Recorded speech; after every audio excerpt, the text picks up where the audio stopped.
Good evening. How's everyone doing? All right, we're going to get started here in about 2 minutes. Please find your seat. We're going to get started. Also, League of Women Voters is collecting questions you may have. So there should be 3x5 cards with pencils. So if you have a question, please turn them in up here. I'll be standing up here to collect those questions and then handing them off to these folks here. All right? We'll get started in about 2 minutes.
Check, check, check, check, check, check.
Test, test, test. Test. Hello. Test. Check, check. No? Yes. Test, test, test. Testing 1, 2, 3. Check 2. Testing.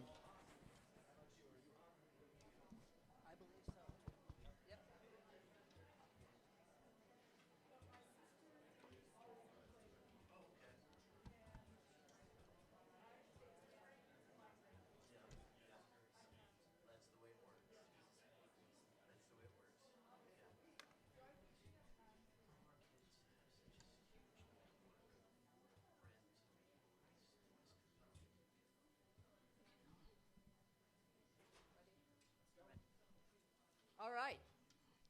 Can everybody hear me? Is this working there in the back? I think it is. All right, good. Welcome to the 2026 Rio Rancho, New Mexico Gubernatorial Primary Forum. This forum is sponsored by the League of Women Voters of Central New Mexico and the Rio Rancho Regional Chamber of Commerce. First off, you've probably done this already, but let me ask everyone in the room except our timekeeper to please silence or turn off your phones, anything else you've got that might be making a noise. That includes the candidates. Thank you. I'm Ellen Kelly of the League of Women Voters of Central New Mexico, and I'm going to be the moderator for this forum this evening. Assisting tonight, we have some other league members here, timekeepers Linda Miller and Jill Crawley. We have an observer as well. We have question reviewers over here, Karen Wentworth and Karen Douglas. Rio Rancho Chamber of Commerce President and CEO Jerry Shallow will also be helping with the questions that we hope to get from you during the forum. The candidates have already drawn numbers to determine the order in which they'll be answering questions, and they're standing in that order right now. But we will be rotating so that everybody has a chance to go first, etc. I can almost guarantee that I'm going to lose my place in having people answer in the right order, so please correct me anytime I go wrong. All right, now please hold your applause until we get through all of them while I introduce the candidates in alphabetical order. So we have Sam Bregman over here at the end, Deb Holland, Greg Hull, Doug Rodriguez, and Doug Turner. Duke Rodriguez, I'm so sorry, Mr. Rodriguez, and Doug Turner. On behalf of the League and the Chamber, we thank all of them for being here so voters can learn more about them and their positions. And so now please join me in welcoming them officially.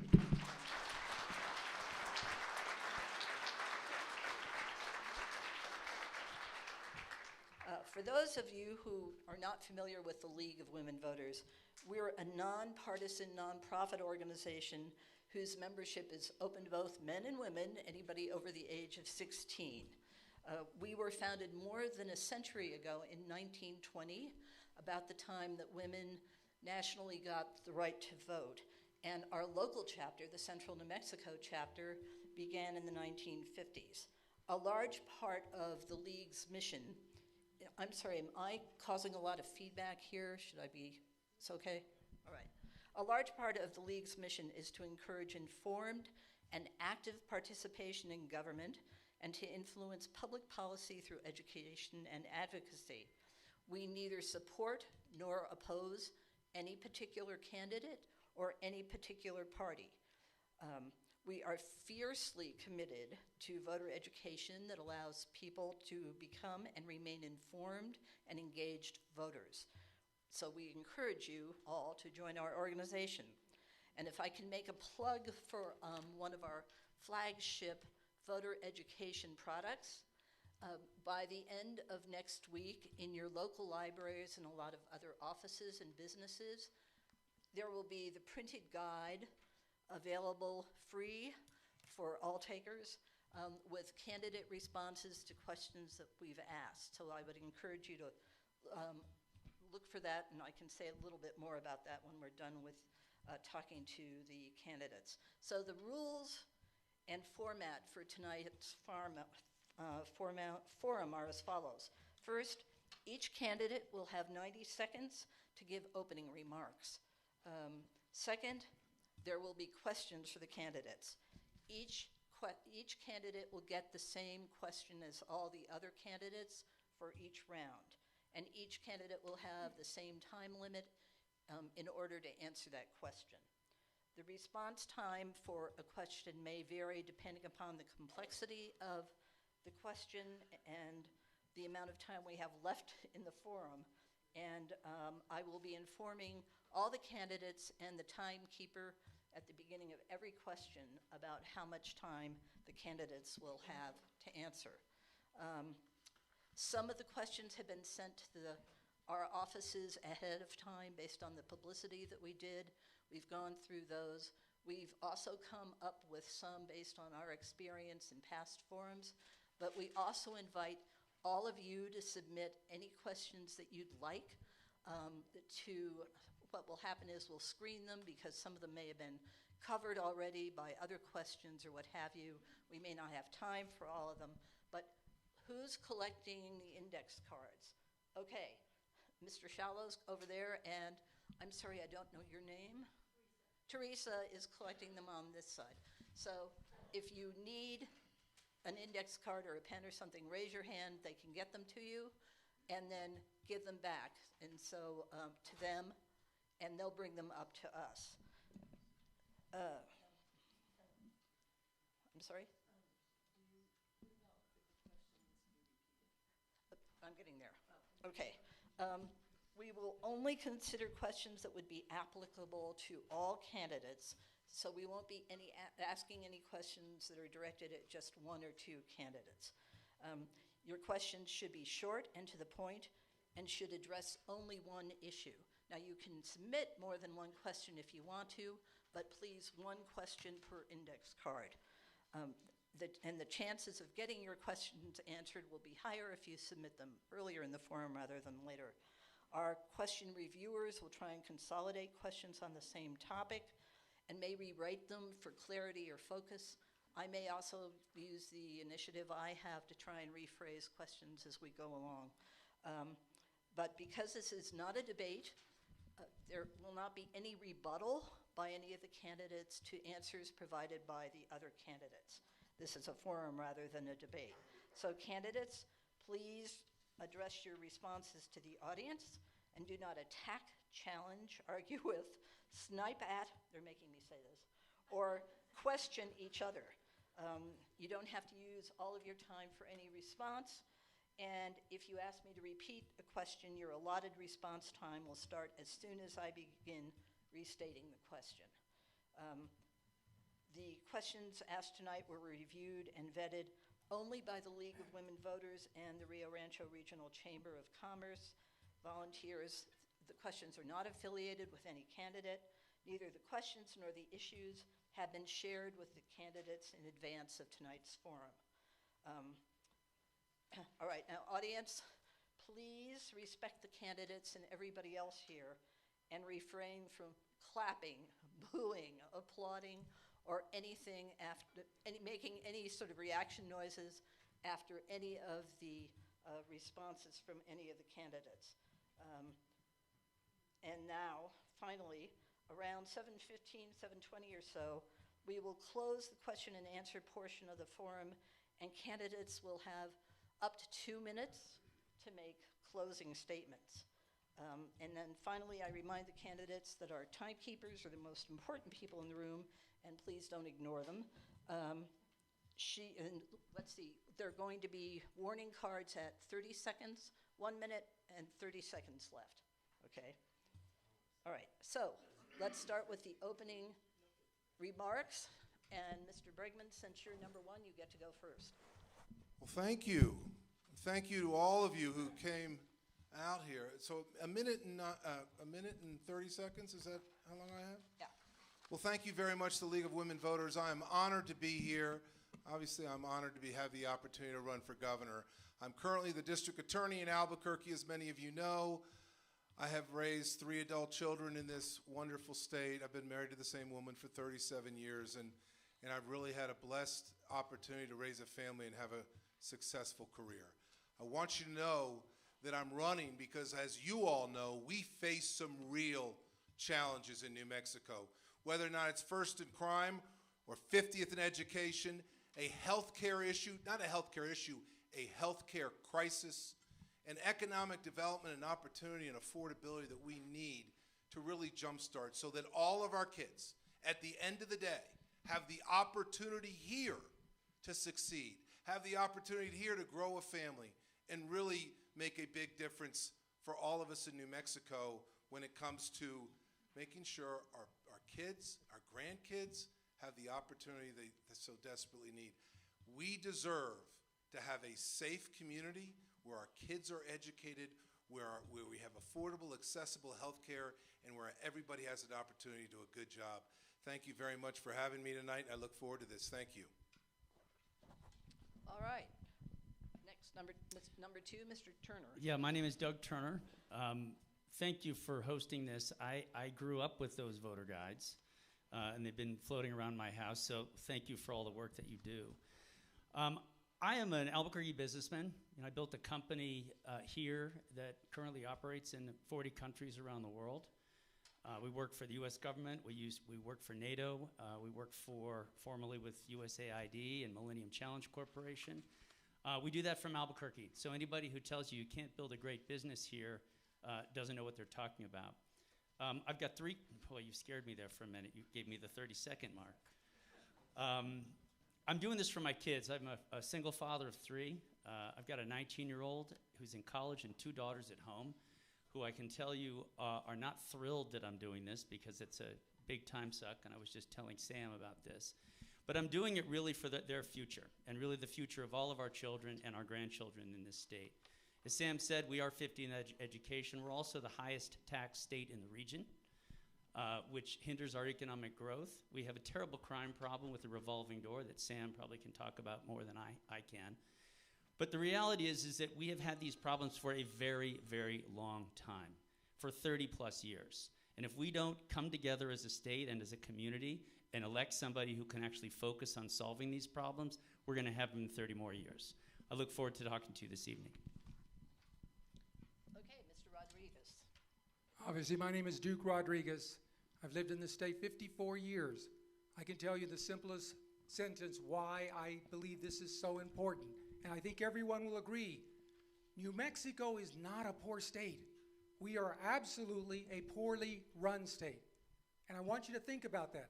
That's why we've got to make major changes. Eliminate state income tax. Eliminate state personal income tax. Eliminate New Mexico gross receipts tax on retail sales. Imagine how that puts money back into the pockets of our families. That's what we're lacking. We have a stagnant economy. We have a stagnant population. It's time we change things up, not just a little, but a lot. How about eliminating, reducing the state's portion from personal property tax, your real estate? That's part of your mortgage. That's what makes your housing costs unaffordable. I'm a longtime lover of this state.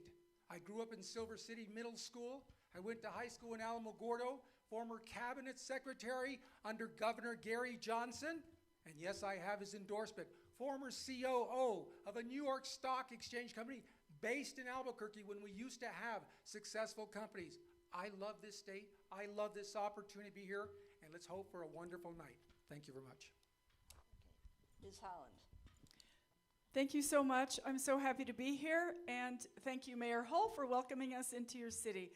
Gwatsi Halpa, Duhiname, Etzatuitza, Shuimi Hanu.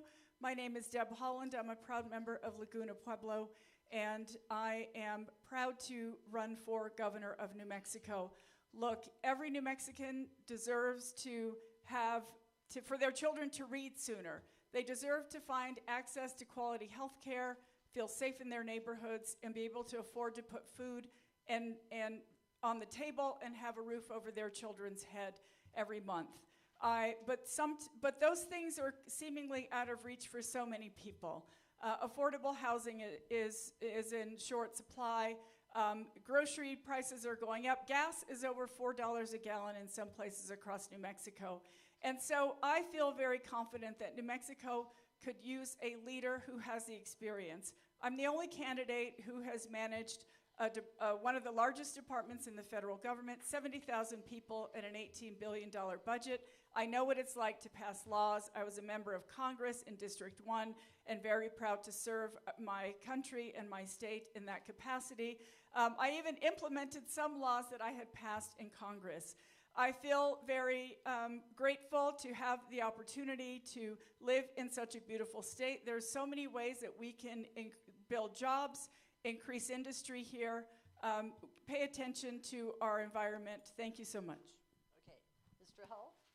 Well, good evening, everybody. Thank you for joining us here tonight. It's a pleasure to have you here in the city of Rio Rancho. My name is Greg Hull. I am currently the longest-serving mayor of the city of Rio Rancho, and we will be handing that gavel off on Thursday to Mayor-elect Weimer. And I've lived in Rio Rancho for over 30 years and moved to New Mexico in 1986. We've raised our 5 children here. We have 9 grandchildren. Unfortunately, our children and grandchildren are leaving the state because of a lack of opportunity. And if there's one thing that I've learned in my experience of raising children and running businesses in the state of New Mexico is that New Mexico is a great place to own and operate a business. But the problem is the climate is not a good place to own and operate a business because we need leaders that understand on the ground level what it takes to actually set up a business, run it, make a payroll, and as I like to say, sign the front of a paycheck, have that experience, and then take that experience like I did and run for mayor. And so for the last 12 years, we have worked to make Rio Rancho one of the best cities in the state of New Mexico. Lowest crime for a large city, most affordable place to live. We've hit livability.com, being one of the top 50 communities to live in the United States. And we were recently recognized as one of the best places to also retire in the country, right here in Rio Rancho. We want to take those success. Oh, I'm sorry. Wow, there we go. I apologize. Thank you.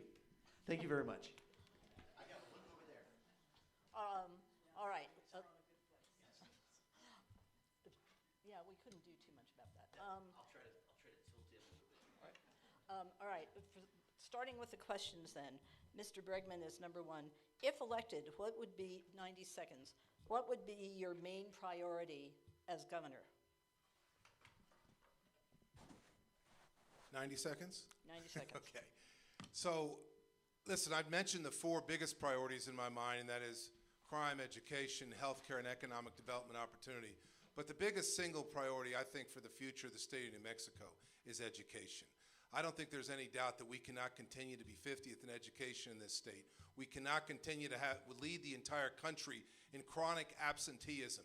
This has to stop. If the kid's not in the schoolhouse, they're not going to get the opportunity to learn, obviously. But we can do so much better. We know that. We used to be 50th with Mississippi. Now they're 15th in the country, and we're still 50th. We need to do things like have accountability for everybody.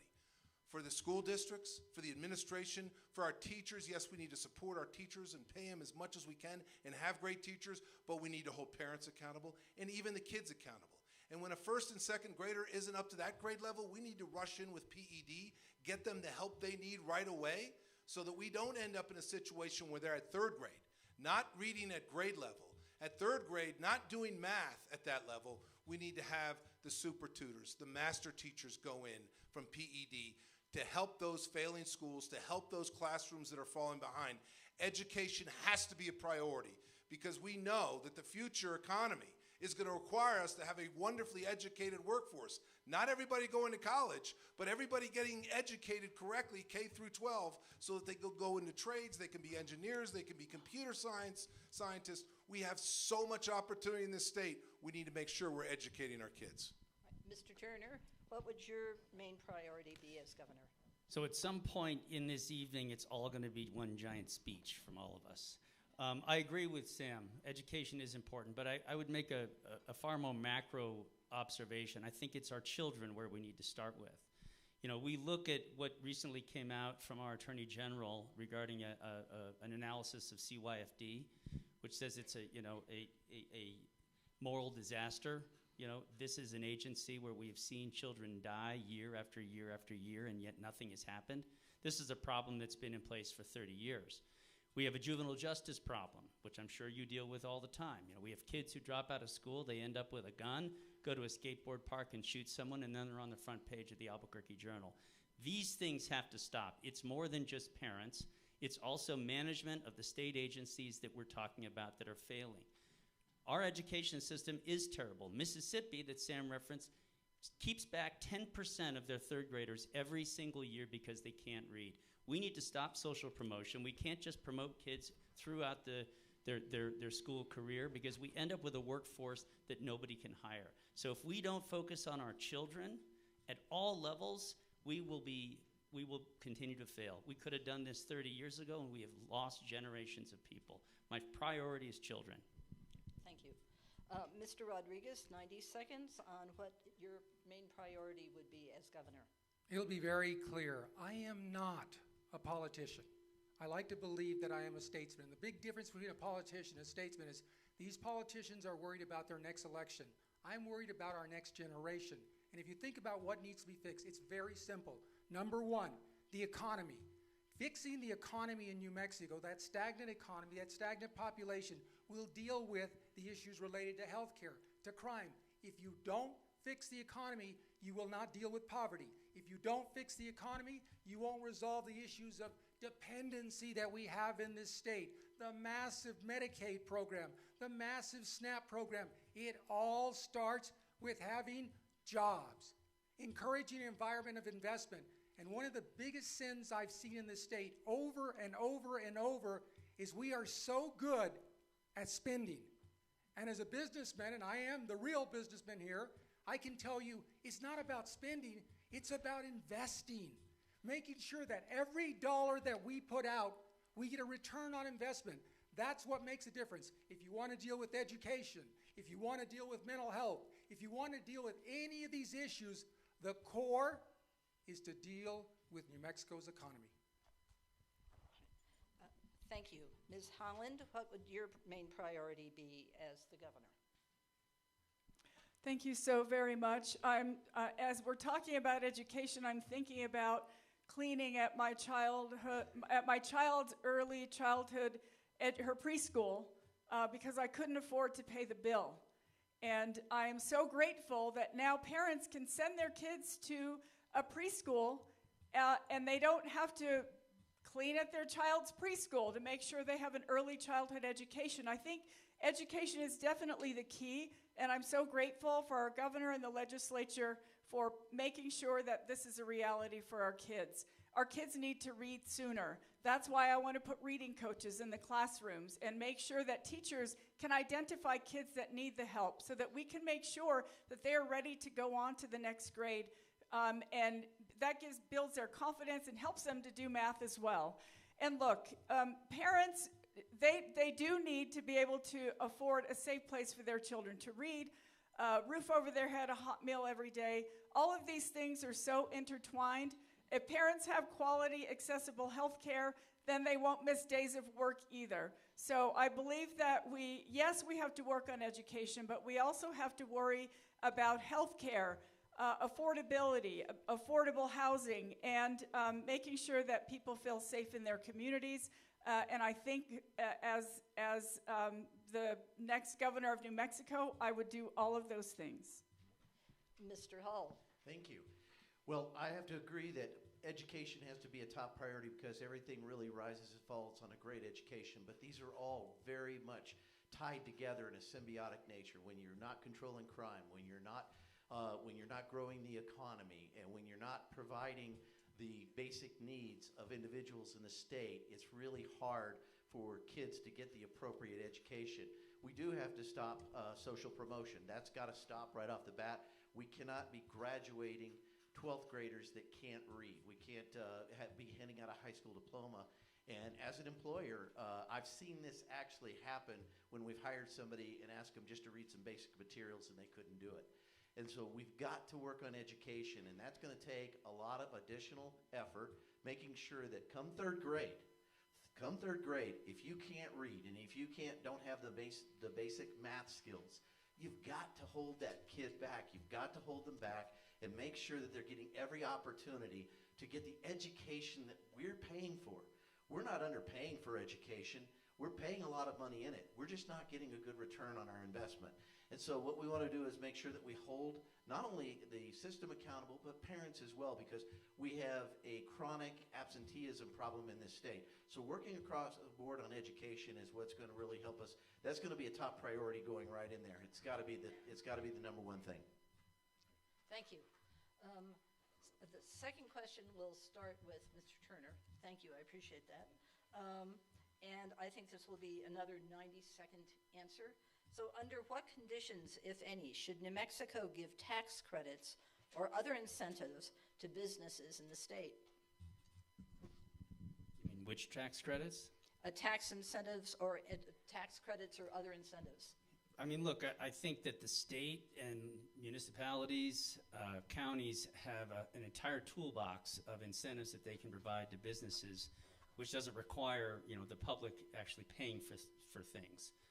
Those are industrial revenue bonds. There are tax credits for a wide variety of economic development tools for small businesses, and I think government should do it.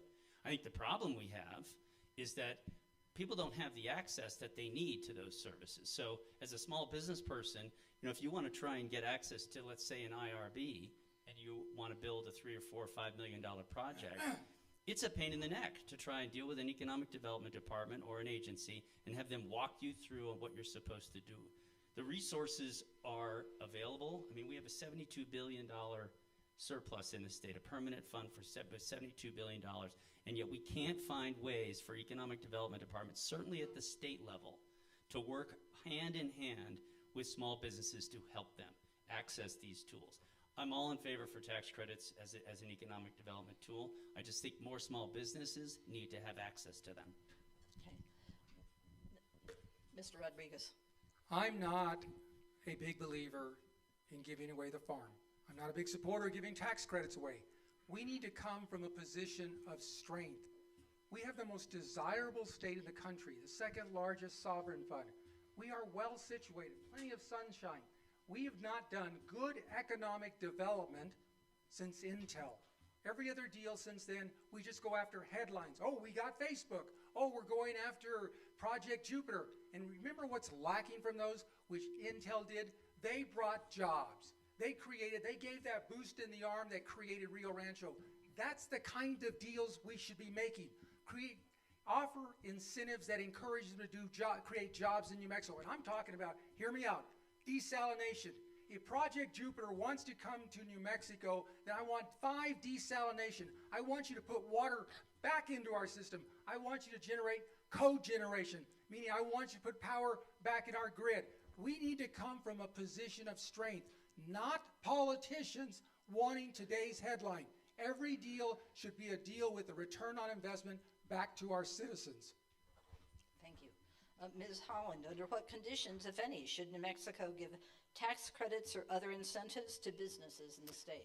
Thank you so much. If we're inviting business to come to New Mexico, I think we should start with, is that business sustainable?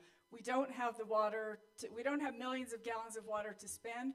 We're in a high desert. We're in the middle of a climate crisis. Those are questions we should be asking ourselves. How many jobs will you provide? Are they a livable wage with benefits? And so that's the question to businesses that want to come from outside of New Mexico and start here. If there's small businesses right here in New Mexico, they're the lifeblood of our state. We need to do everything we can to support small businesses here. A one-stop shop so that small business owners, when they're ready to open a small business, can take care of all of their business in one place. Get their tax numbers, file their paperwork, do everything in one place so we make it easy for them. We also want to, and I think this might be better than a tax credit, enhancing our site readiness fund so that small businesses have a place to be when they decide to open their doors. There are so many ways that we can support small businesses, and we should do them all. Large industry coming to New Mexico, they need to be sustainable, they need to watch out for our water, and they need to add to our promise of zero emissions by 2050. Right. Mr. Hull? Well, small business is when it comes to tax incentives, I think we need to look at the businesses that are here first, because so many times we get a business to come in, and then after they settle in and after they start spending money, we change the rules of the game. We move the goalpost once those investments come into the state. And that becomes very frustrating for those businesses. So when you're talking about incentives to get people here, we also need the incentives to keep them here and make sure that we're helping them recruit and retain quality workforce that allows them to be successful in this state. I can say this, as a former small business owner, when I went from being a business owner to being the mayor, I had no idea some of the incentives that were available when I got into the economic development realm. We have a lot of great incentives when it comes to bringing companies in. But we have so many wonderful organizations in the state that are looking to invest here. They're already here. They know the value of our community. For example, we have an incredible veteran-owned business community in this state. And we need to foster that. We need to grow that. We need to incentivize that. And as a matter of fact, I was very proud to be at the helm when we were able to use tax incentives to get Intel to reinvest $3.5 billion back in our community and create an additional 2,000 jobs. When they were down to 900, we got them back up to 3,000, and those are really great, high-paying jobs. So tax incentives have their place, but we need to make sure that we're protecting the assets we have. Thank you. Next question, and I'm sorry, Mr. Bregman. See, I knew I was going to do it. It's nothing personal. Please go ahead. Do I get an extra 15 seconds for that? Maybe 5. I've been a small business owner my entire life. I know how important small business is to this state. It's 99% of businesses are small business. It's half of the workforce in New Mexico is employed by small businesses. For every job a small business creates, we need to give a $5,000 tax credit because we want to encourage the continued growth and success of small businesses. I will tell you, that being a doctor is a small business, and as we know, and there is no reason in the world why we should continue to charge gross receipts tax in healthcare. You shouldn't be paying taxes when you go to a doctor, and a doctor shouldn't have to foot the bill for those taxes either. So I would say do away with gross receipts taxes on all healthcare services. If you practice medicine in rural health, give a tax credit for that. But there's so much we can do with the taxes. We need to be incentivizing people and businesses with taxes, not punishing them. And with the current funds that we have in this state of $75 billion and the cost of affordability for gas and groceries going through the roof right now, we need to eliminate income taxes on everybody that's 65 years and older. Thank you. Okay. Mr. Rodriguez, as we've heard earlier this evening, New Mexico has one of the lowest labor force participation rates, with far too many young people not working or in school. So, within the next 5 years, what specific steps would you, as the governor, have the state government take to ensure our students will have the education they need to get the best available jobs over the next 10 or 20 years? Let's take an honest look at our education system. 25 years ago in this state, we had about 320,000 students, K through 12, 25 years ago. During this last 25 years, Texas grew by 1.2 million students. Arizona grew by 395,000 students. Colorado grew. Utah grew. Does everybody know that 25 years later, our student population is exactly where it was 25 years ago? Imagine that for a second.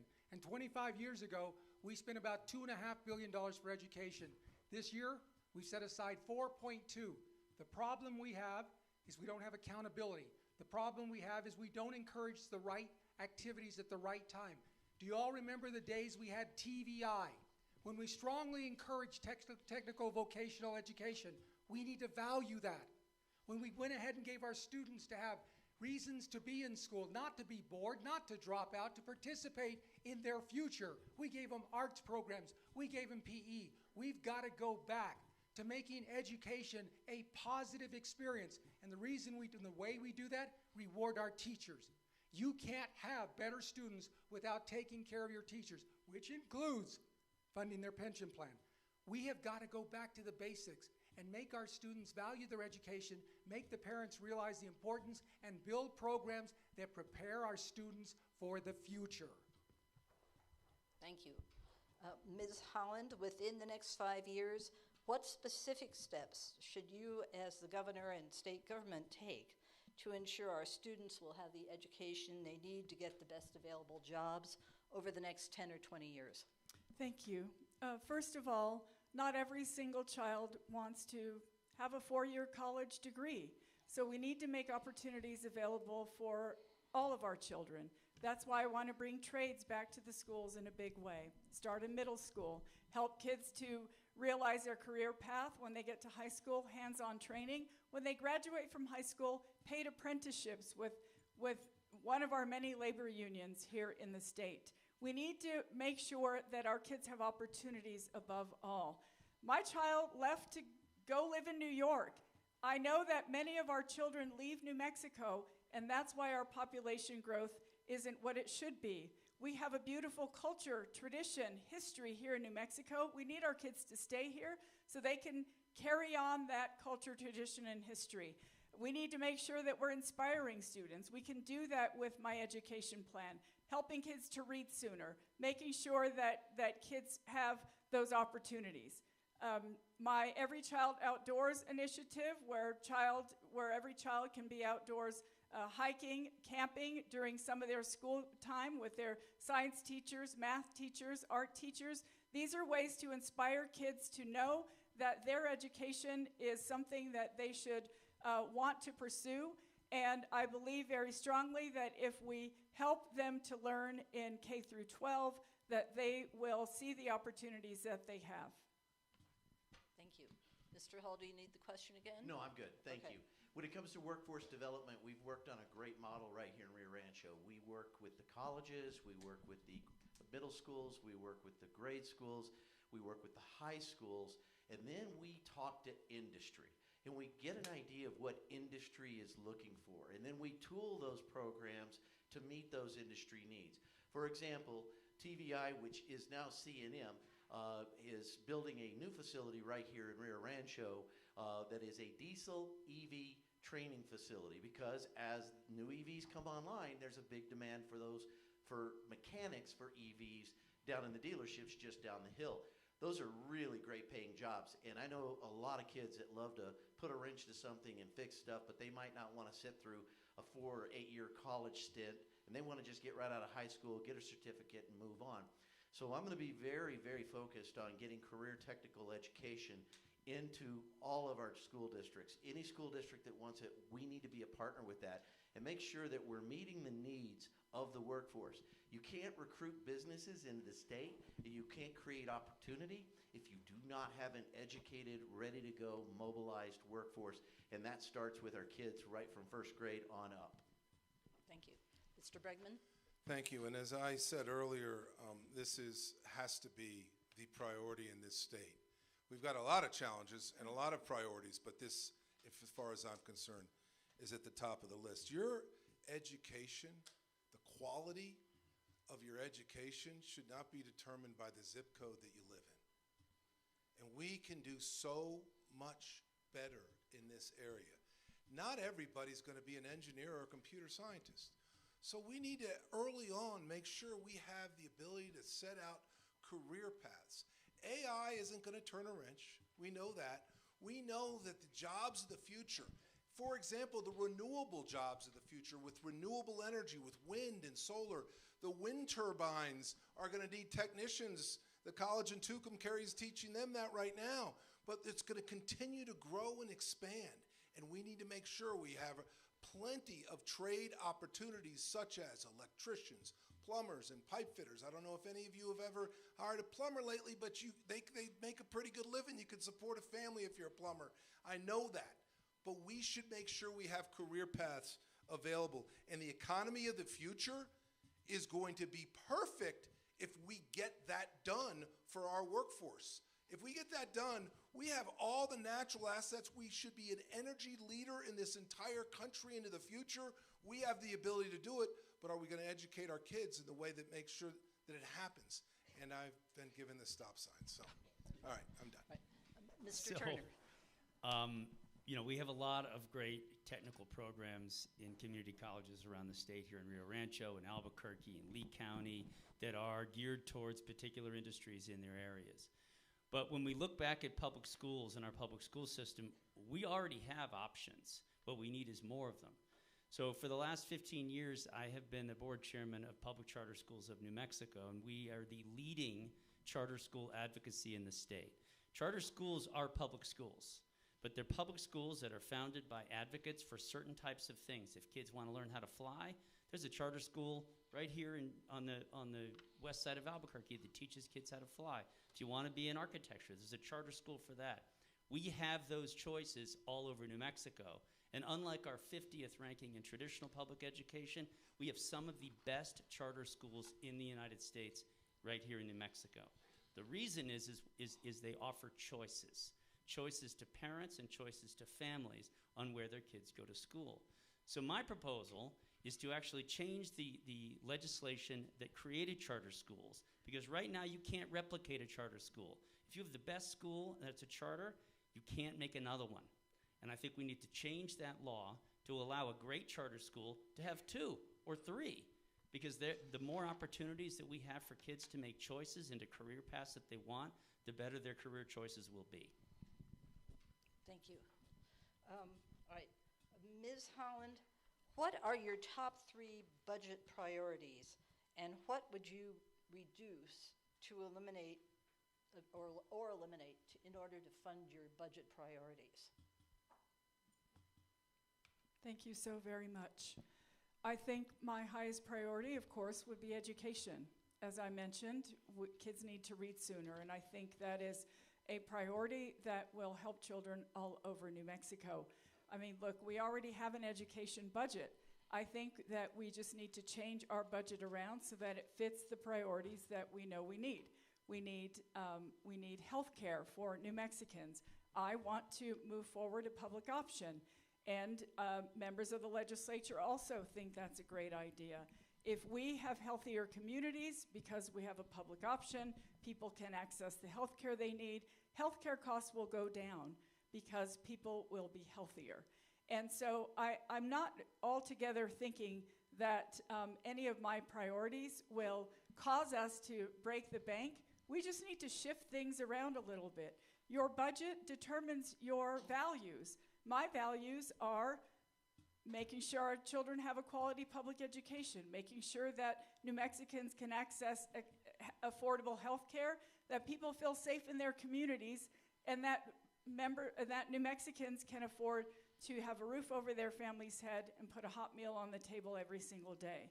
Yes, New Mexicans need a raise. If we create more jobs building affordable housing, then that takes care of that. I believe very strongly that the priorities in my plan that you can find on my website, that we will get done.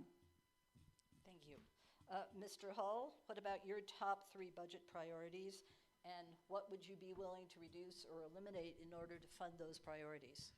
Funding priorities are different than the priorities that listed earlier when we talked about education, but let's just talk about funding priorities and where we would get the revenue for that. Infrastructure, infrastructure, infrastructure. The fact of the matter is no matter where you go in New Mexico, roads need to be repaired. No matter where you need to go in New Mexico, sustainable water systems need to be installed in each of our communities. And no matter where you go in New Mexico, if you cannot meet the energy needs of the businesses that we're trying to recruit, then they're just not going to get here. And this was why I said all of this ties together in a very symbiotic process. And we've dealt with this here in Rio Rancho when we've had companies come in and we've tried to recruit them, and we didn't have the energy, we didn't have the workforce, we didn't have the infrastructure to support those companies. So they go look at other states. And that being said, we have to look at, number 1, roads, making substantial investments through our roads. I appreciate the fact that in this past legislative session, they passed a $1.5 billion bond to fix roads. But the fact of the matter is, across the state of New Mexico, it's about a $7 to $10 billion problem. And our companies are looking at this, wanting to come in, saying, you guys aren't repairing your infrastructure. Then the water. making sure that we invest in sustainable water systems, like what we did here in Rio Rancho with our aquifer recharge system, making sure our communities are getting the highest and best use of every drop of water that we have available, and tap into those other alternate supplies as well. Thank you. Mr. Bregman, your top 3 budget priorities, and what would you be willing to reduce or eliminate to fund them? So this isn't necessarily the most expensive budget priorities, but priorities for the budget that I think definitely need to be looked at. Education, of course, we want to make sure that we're doing everything we can to get money into the classroom, of course, to make sure we're paying our great teachers a great amount of money because we value them and we want to give them the support they need. But crime is another issue, and people may think that I'm immediately going to talk about getting more police officers on the street. Although we need to do that, we have to invest in our behavioral, mental health, addiction recovery in this state because it is failing all of us. Not only do we need to make the investment in it, but we have to coordinate that important thing. Because that's the one thing I can tell you as the DA of the biggest community and the chairman of the Organized Crime Commission, I will tell you the biggest thing we can do to effectuate crime is behavior health and mental health and addiction recovery services. This revolving door and this drug fentanyl has caused such havoc and destroyed so many lives. We can do better. Now we have to invest that and coordinate it, and we will.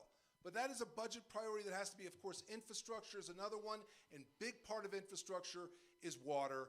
And I hope we get another question we could talk about water because that's a big one. Okay. Mr. Turner.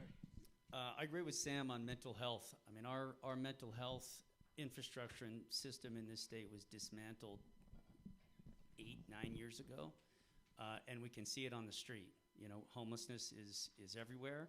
Every community in this state, no matter how small, suffers from it, and a great many of those people need significant mental health services. I've spoken with teachers and I've spoken with superintendents and school boards around the state. Money is not what we need for education, although we should pay our really great teachers a ton. It is management and it is accountability and it is making those right decisions. I agree with Greg. Infrastructure is a massive, massive problem. We pay gas taxes today, all of us do, including the new 21 cent a gallon gas tax. And most of that money is supposed to go into roads, and yet it doesn't. So you talk about what are you going to cut and what are you going to spend on.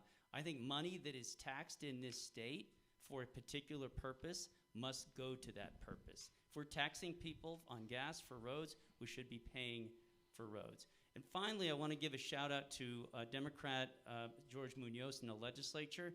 He had a big, hairy bill trying to put over $1 billion into creative economic development projects. Didn't quite pass, but we need to invest in this state. $1 billion is nothing when compared to what we have in our permanent fund.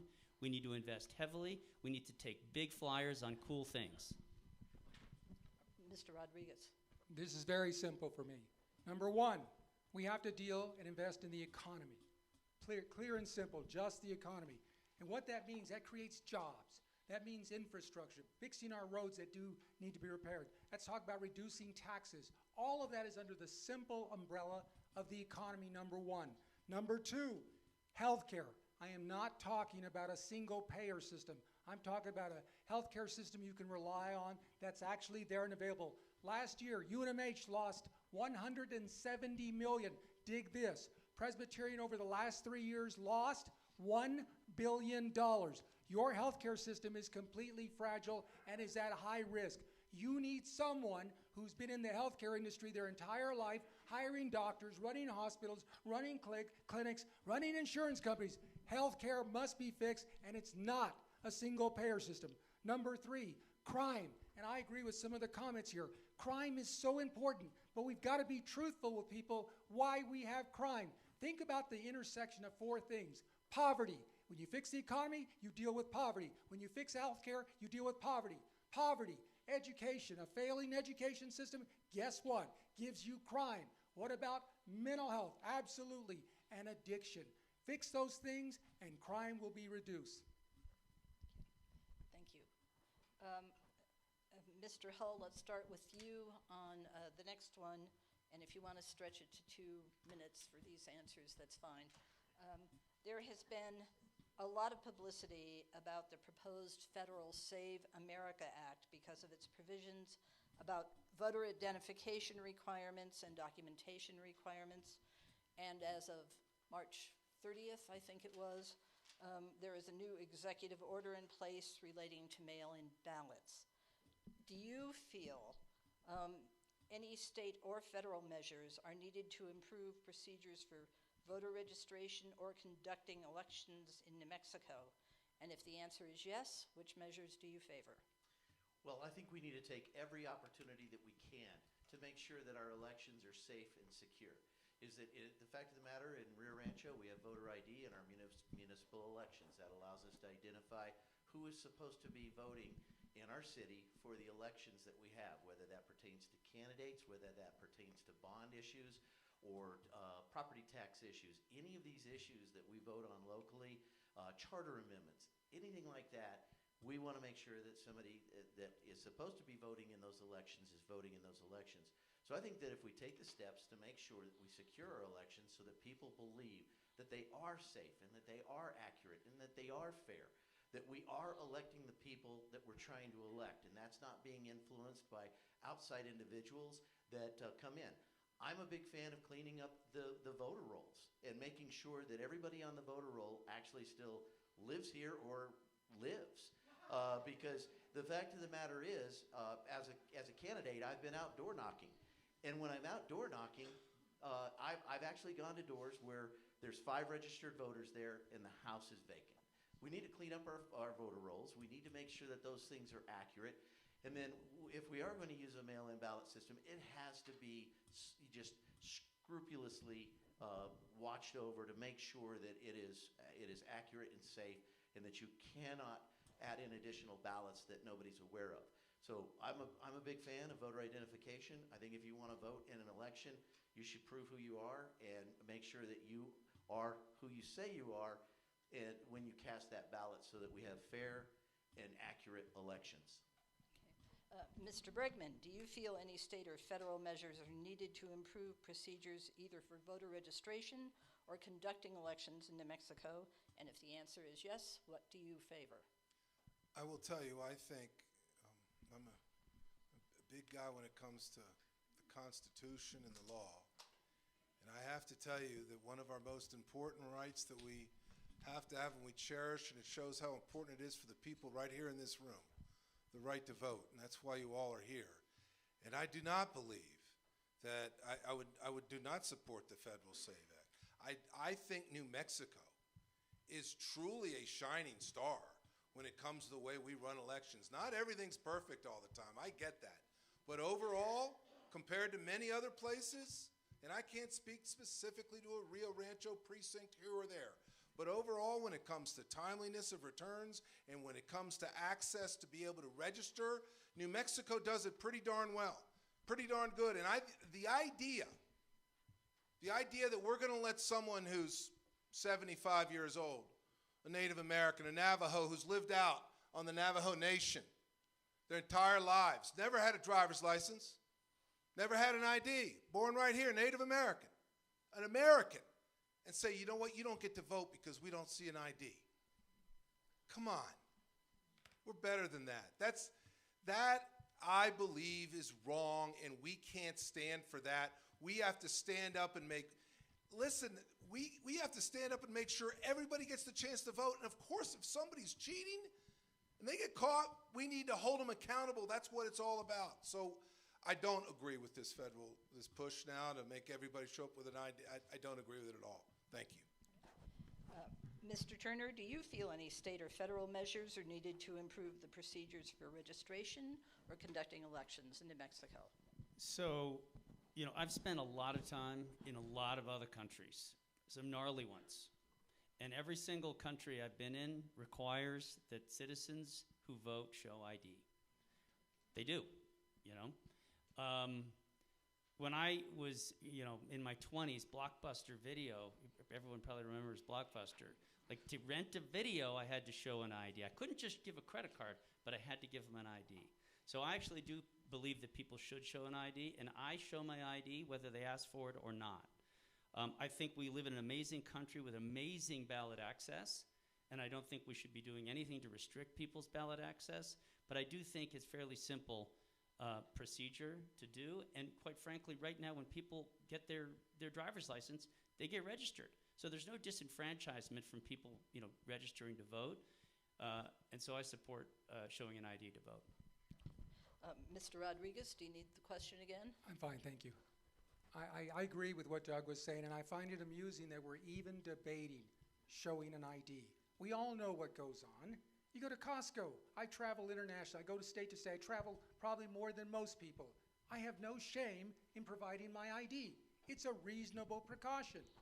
Here's something. I've sued the Secretary of State. There's a list called the Permanent Absentee List. Many of you may not know.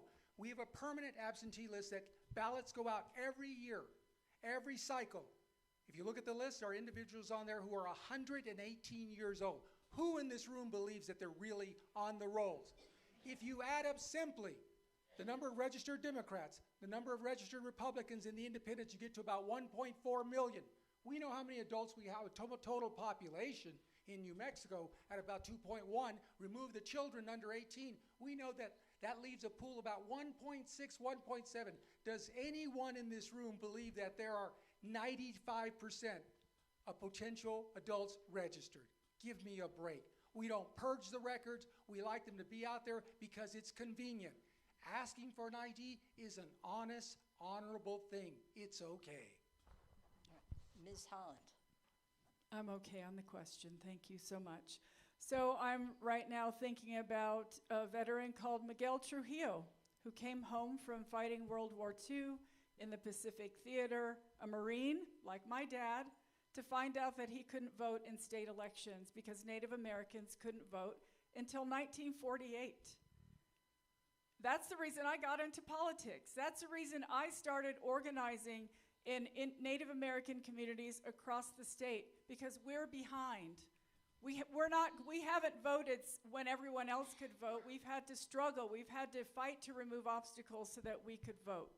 And so that's the reason that I started in politics, and I believe very strongly that our state does an excellent job on our elections.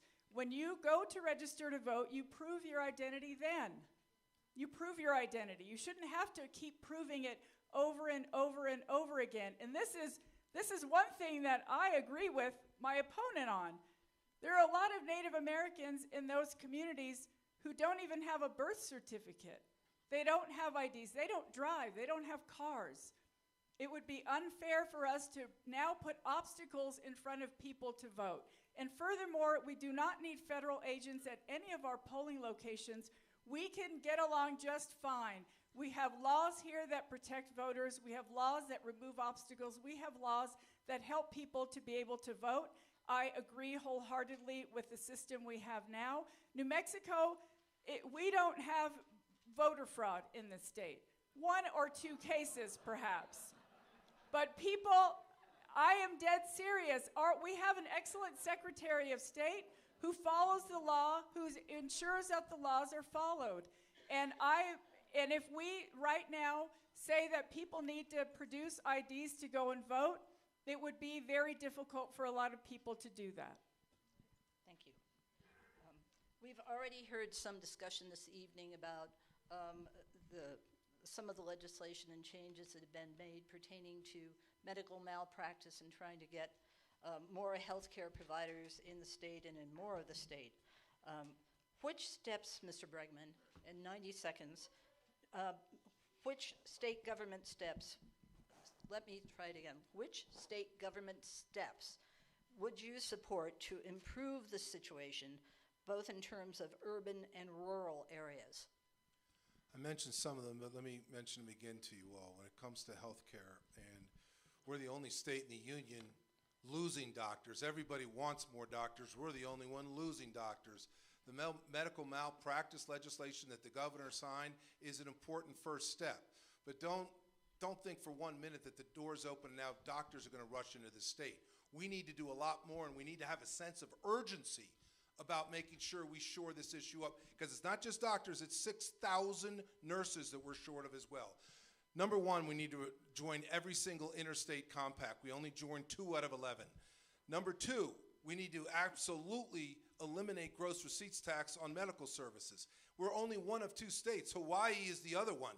We're only one of 2 states that charge us so that every doctor makes 8% more automatically if they practice in some other state. We need to give every doctor, every year a doctor practices in the state of New Mexico, for every year we reduce a year of their medical school debt. For doctors who are willing to provide medical services in rural health or underserved areas, give them a tax credit. Medical malpractice premiums, dollar for dollar, tax credit. And by the way, doctors are educated folks. We have to do other things too, like fix crime and fix education, but do they want to move their families to a place that's got a reputation of being first in crime and 50th in education? Of course not. There's a lot more we can do, but I've run out of time, but I really think that we have to have a sense of urgency big time on this. Thank you. All right. Mr. Turner, what steps by state government would you support to improve the availability of medical care both in urban and rural areas? So I think the biggest buyer of billboards in New Mexico are trial lawyers. Is that fair? Huge budgets, trial law. Even firms from out of state advertise aggressively here because we desperately need tort reform in the state. Now, the bill that the governor signed, great progress, bipartisan support. I think it told legislators that people in New Mexico were fed up with some of the problems with health care. But we need more tort reform. My brother was an ER doctor in Artesia, which he liked. You know, he worked his tail off, and then he went on 2 weeks, and he went on vacation for 2 weeks, and they went back to Artesia. But he moved to Phoenix because the med-mal insurance is lower, and because taxes, personal income taxes, are 2.5% to our 6%. There are some amazing doctors in this state, and I know a lot of them. They are here because it's beautiful. They are here because they're active. They love the outdoors. But the environment for that community is terrible. They're not here for the money. So I think we need to deal with our tax system. I think we need to deal with our tort system. And I agree with Sam that we need to sign on to every single compact that we can so we can attract people to work in those medical fields. Thank you. Mr. Rodriguez, before you start, could I remind the audience, please, let's keep it quiet in reaction to the responses. Maybe you'll have a chance to talk to the candidates afterwards if they're able to stick around, but please, for the time being, let's be quiet. Okay, Mr. Rodriguez. I was a little nervous when Doug mentioned who buys more billboards. I actually thought it was myself. Please keep it down. But I love healthcare. If it's not in my voice, it absolutely should be there. I built my life at Loveless. They gave birth to my son. They gave birth to my grandchildren at Presbyterian. I love healthcare in this state. And at one time, we were a national leader in healthcare. Republicans aren't opposed to healthcare. We really are not. We're sometimes drawn as this draconian party. No. When it comes to healthcare, we want the right benefits going to the right people in the right amount. There's nothing wrong with that. And in this state, we have a serious problem. The average occupancy right now at UNMH is 95%. The average occupancy in Presbyterian is 90%. Do you realize we have no room for you? That should scare you. How long does it take to get an appointment? Everyone knows a specialist is up to 18 months. You want doctors to stay? Give them a reason. Give them an economy that's vibrant. Give them more than just Medicaid patients. Give them a reason that they can thrive here. You want to bring down their malpractice costs? Bring down their taxation. They'll be happy faster and they'll stay. Give a reason for people to come to New Mexico to get medical procedures, not to go to El Paso, not to go to Lubbock, and not to go to Scottsdale. I know these communities, and I will tell you, this is the place where medicine was once great, and we can do it again. Thank you. Ms. Holland. Thank you so much. Every New Mexican deserves quality, affordable health care, and that is continuing to be out of reach because of all the cuts that the federal government is making. Number one, to Medicaid. Number two, to SNAP benefits. Kicking people off of this safety net it's terrible for New Mexico. I'm grateful for our legislature and our governor working to create a Medicaid fund for folks so they don't slip through the cracks. Look, I went to Roy, New Mexico, and teachers don't have places to live. They live in travel trailers because there's no affordable housing for public school teachers in Roy, New Mexico. I have to believe that if doctors wanted to move to a place like Roy, New Mexico, or in any rural community, that affordable housing would be very difficult for them to find. We need infrastructure to make sure that we can have medical professionals in the places we need them. So many people, they don't want to leave their rural communities, drive 200 miles just for a doctor's appointment. I can't tell you how many people I've called on the phone during this campaign who have said, I'm in Colorado, I'm in Texas, I'm in California because I couldn't get a doctor's appointment in New Mexico. I believe we can fix these problems. We can make sure that we're paying residents more, continue to enhance their student loan repayment program so that they can afford to stay here. And I believe that the public option will also ensure that every New Mexican has health care. Thank you. Mr. Hull. Thank you. HB 99 that passed this past legislative session was a good start, and the two compacts that got passed this session was a good start. But there's a long way to go. When we did medical malpractice reform back in 2021, we opened the door for the attorneys to flood in and the doctors to flood out. And it put New Mexico in a severe bind in a state where we are already lacking doctors, we're already lacking nurses, we're already lacking professionals, not just in the metro areas, but in the rural areas in specific. So people are traveling hours to get to medical care. And if you live in Las Cruces, you're going to El Paso. If you live on the east side of the state, you're headed into Lubbock. If you're anywhere else, if you have a child with some sort of a cancer issue, a lot of them end up in Denver.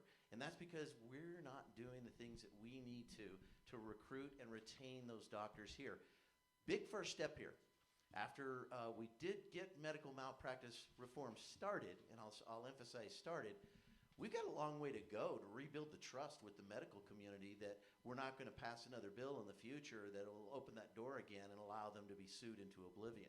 So right now it's working on making sure that we retain the ones we have, we create a strong pipeline by going in and recruiting kids out of the high schools, getting them through medical school, and then getting them back into those communities and incentivizing that by forgiving their debt.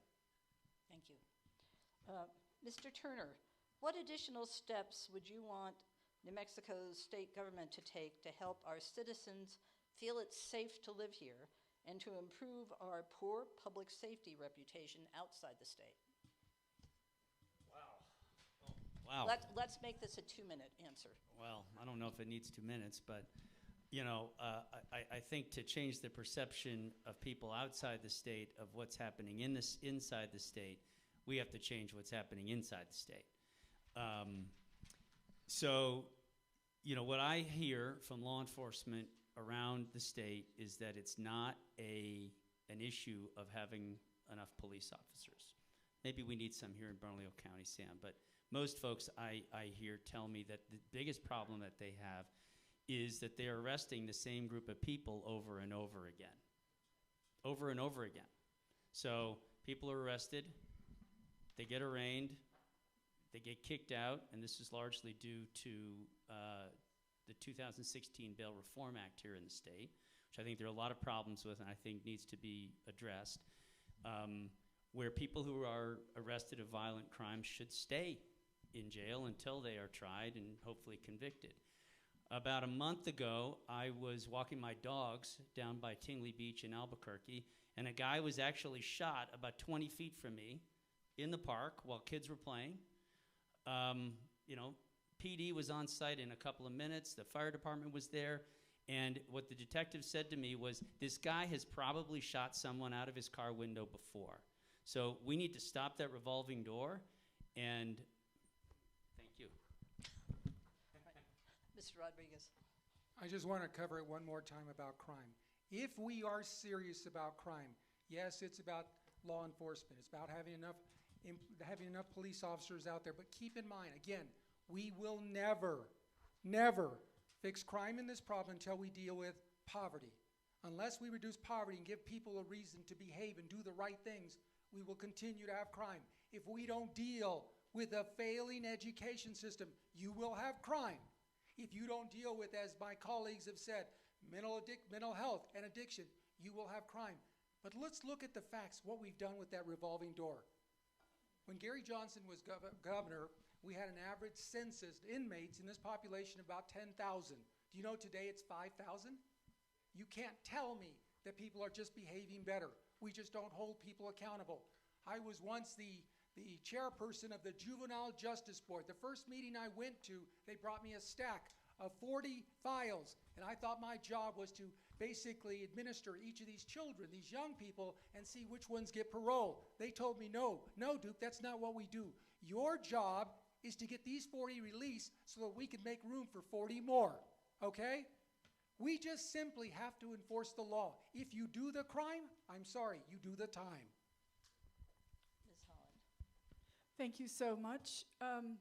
Of course, we need to give law enforcement the tools they need to get violent criminals off our streets, to get illegal drugs off our streets.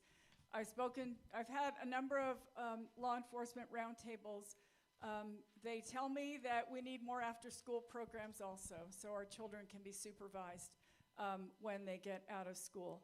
I was responsible for a number of law enforcement agencies when I was at the Department of the Interior, and when I got there, before I got there, there was a shooting, and it gave the public was very upset about it, and so we implemented a law enforcement task force to make sure that we were encouraging transparency. The key is to make sure that the public feels like you're doing something, that they feel safer. They want to know that law enforcement is on their side, that they're getting the violent criminals off our streets, that they are keeping people safe.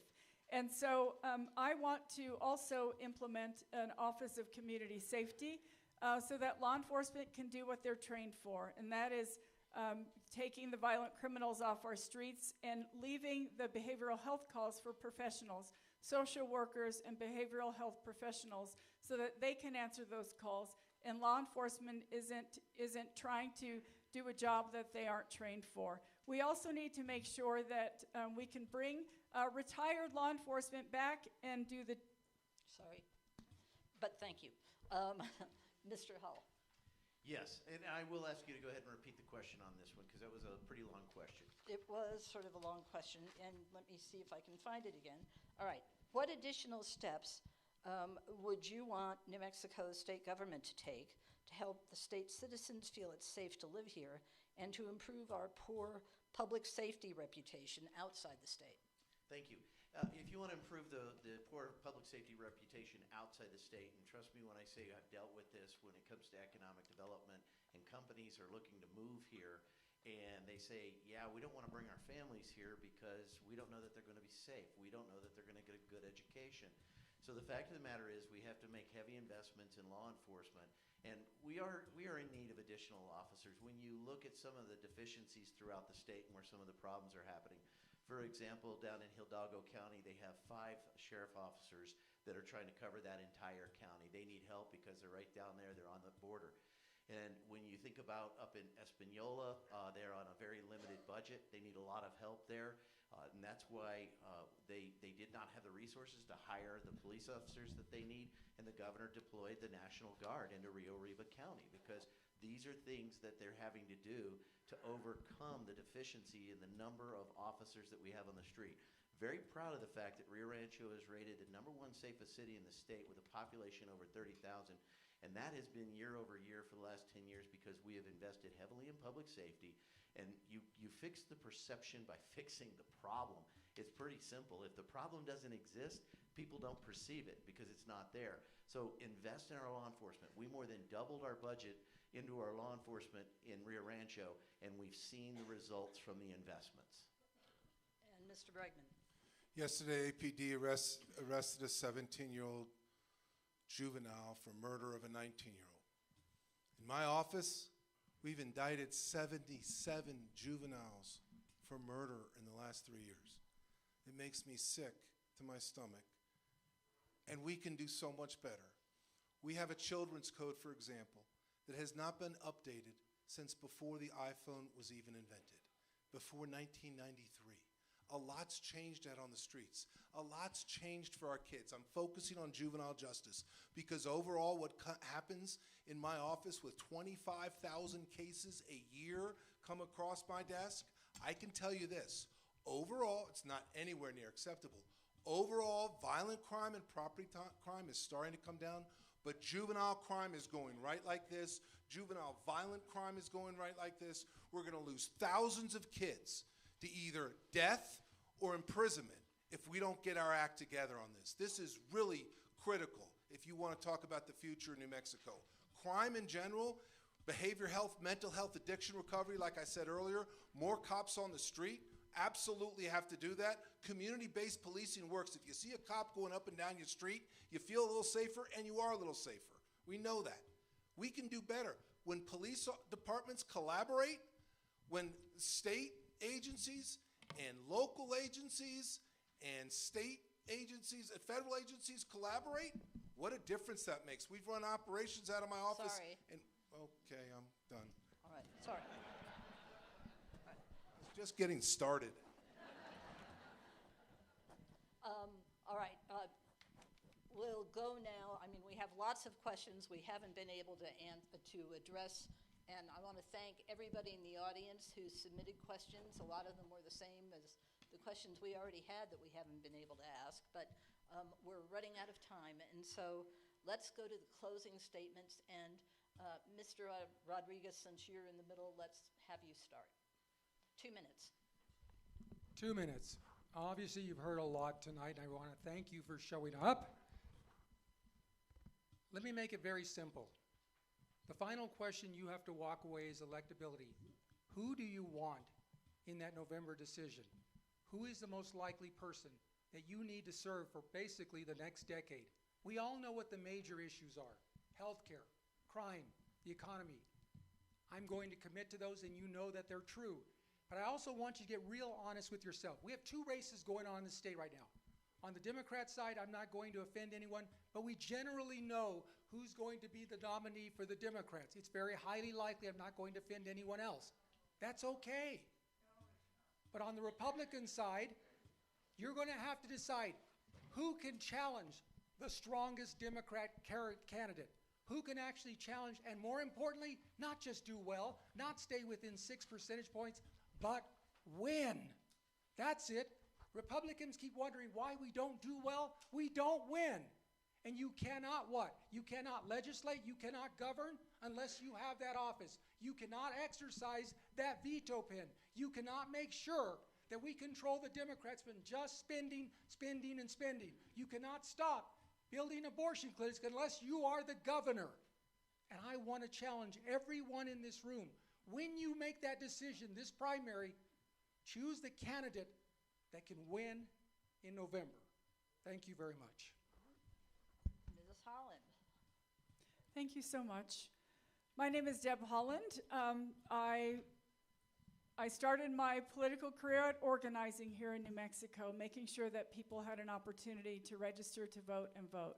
I became the state party chair of New Mexico, where we won back our state house and worked to elect Democrats across the state. I became the congresswoman for District 1, where I got 5 bills passed and signed into law. They got passed because they were bipartisan bills. I know how to work across the aisle. They were signed by President Trump when I was in Congress. 2 of those bills I implemented as Secretary of the Interior, where I ran a department of 70,000 people and an $18 billion annual budget. I did that for 4 years. We stood up a clean energy transition for our country, moving 12 offshore wind projects forward, 50 solar projects here in the Southwest. We also cared a great deal for our environment, conserving millions of acres of land and wilderness areas across the country. I understand what it means to manage a large department. I know what it's like to be a New Mexican and love this state and wake up every single day and see the Sandia Mountains and realize that we live in a true land of enchantment. There is so much opportunity here in New Mexico. I want to uncover those opportunities. I want to make sure our children can stay here because they have opportunities. I want to grow our small businesses. I want to make sure that our children, yes, can read sooner. That is very important. And I want to make sure that parents can actually put a hot meal on the table for their children and have a roof over their children's head. Right now, parents are having to work 2 and 3 jobs just to do that alone. I think that life can be easier for New Mexicans. I want to see them thrive. Thank you. Mr. Hall? Well, once again, thank you all, each and every one of you, for turning out tonight, because this really proves that this election is very important to each and every one of you. So first off, just thank you for being here. Second off, I know that a lot of our concerns and our issues are really resonating with a lot of people in this room, because when I've talked to New Mexicans, healthcare tops the list, crime tops the list, job opportunities top the list, infrastructures top the list. And I know I just said 5 things that top the list, but these are all the priorities that people want to see good progress in. They want to see great progress in. They want to see a turnaround in the overall public education system to make sure that we're getting the education for our children that we're paying for. And so we want to make sure that we have a leader there that has proven results, that has experience. And having run Rio Rancho as the mayor of Rio Rancho for the last 12 years, I have that experience. We've seen economic development in Rio Rancho. We've seen between $6 and $7 billion worth of private investment in our community. Well, the state's population has been declining or stagnant. Rio Rancho's grown by almost 20%. We've managed to keep the sales tax rate the same today as when I took office in 2014. Very few, if any, communities can say that, because we have grown our economy, we've created prosperity, as opposed to taxing and spending along the way. We've got a great model here with our education system. We've got a great model here with the infrastructure improvements that we've made. We can take these things to communities across the state, improve the numbers in the cities, improve the numbers in the districts, your state numbers come up, and all of a sudden people want to come here. So I'm going to work very hard on each and every one of these to make sure that we're making New Mexico the best that it can be. My name is Greg Hull. I'm running for governor, and I would appreciate your support. Right, Mr. Bregman, Thank you. 2 minutes, right? 2 minutes. Let me just say thank you to all of you all, and I gotta think that because you're here, you truly care about New Mexico, and I know each and every one of you do, and you care about what our vision is for the future. And there is no way in a minute and a half and 6 questions you perhaps get the full flavor of each candidate. But I want you to go on my website, and I know everybody says go on my website, but I have 190 pages of policy on that website. Some of you who can't sleep tonight, go. But in all sincerity, I do want to be substantive in this race. I do want you to know the challenges that I see we face and the solutions to so many of them. I have 15 different policies encompassing that 190 pages. But we have never lived up to the potential of this state. We have the greatest natural resources. We have the greatest 4 mild climates most of the time. We all know we have the best food in the world. But most importantly, we have the best people. We have the best people in this entire country.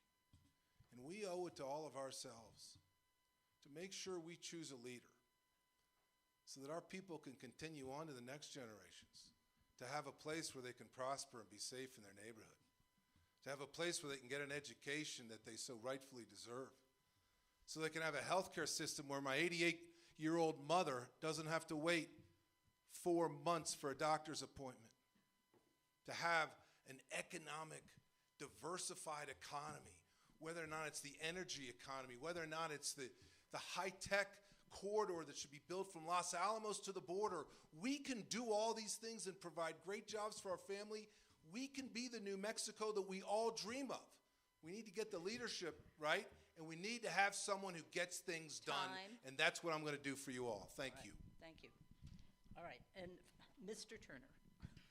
I'm the only thing standing between either dinner or a beer for all of you, so, or for me. You know, some of you I know, and some of you know that January of last year, I lost my wife of 20 years to breast cancer. and UNM has some amazing health care. And my wife is a Democrat. She and I were best friends since we were in middle school, and we raised 3 children together, and we argued about issues every single day at the dinner table. What was important to the state? And we got along. And I think what New Mexico is missing right now in our government and in our policies is balance. We fight so often, Republicans, Democrats, people who disagree, but there are certain things that we have all agreed on this evening that are facts. It is a fact that we have a failing public education system. We can't dodge that. It is a fact. It is a fact that we have a terrible crime rate in this state. No one will deny it. It is a fact that we have a terrible taxation system in this state. Find me one New Mexican who wants their taxes raised. Just one. Those are facts. And if we can't come together, Republicans, Democrats, in our legislature and solve these problems which have been festering in this state for 30 years, we should be ashamed of ourselves.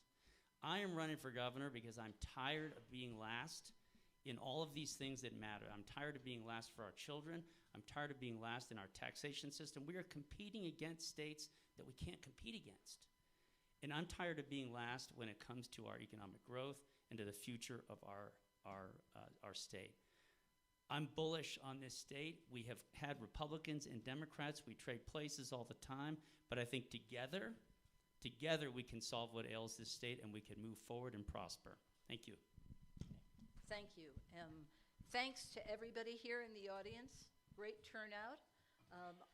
Thanks as well to everybody who worked on this, from the Chamber of Commerce as well as the League of Women Voters. And finally, thank you so much to all of our candidates for coming and putting off the beer or the dinner or whatever and answering these questions for us. And good luck with your campaigns.